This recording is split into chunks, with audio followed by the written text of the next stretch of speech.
Университетті бітірген соң бұқаралық ақпарат құралдарында, Қазақстан пионері газетінде, Қазақстан телеарнасында, Пионер журналы мен Қазақ әдебиеті газеттерінің тілшісі болған. 1913-1917 жылдар аралығында Жалын қоғамдық әдеби журналының бас редакторы, ал 1917-2006 жылдар аралығында Республикалық ана тілі газетінің бас редакторы болып келеді.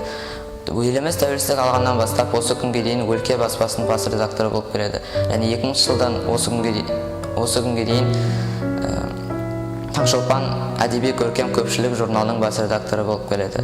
Қазір ол Мереке баспалары жыршысының бас редакторы болып келеді. Оның құрамына өлке баспалары, Таңшолпан, Бала би журналдары мен Евро-Азия газеттері кіреді.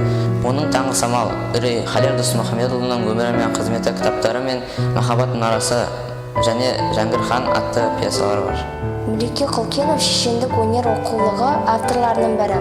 Махамбеттің 200 жыл мерейтойы қарсаңында Махамбет кітапханасы сериясымен 20 томдық кітапты және Махамбет елі кітап альбомын 3 тілде қазақша, ағылшынша, орысша дайындауда жалпы редакциясын басқарды.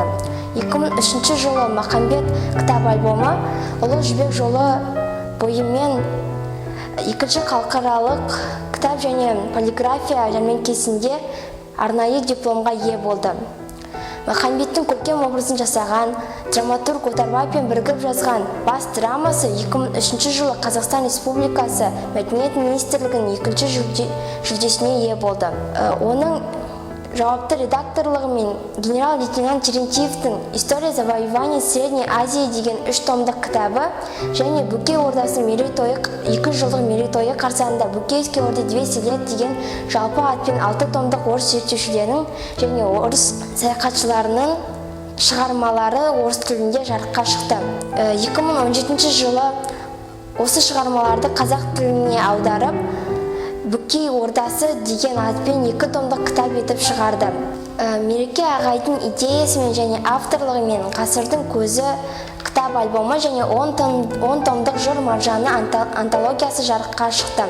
Құлтегін Тоныкөк кітабы 2001 жылы жылдың ең үздік кітабы атағын жеңіп алды.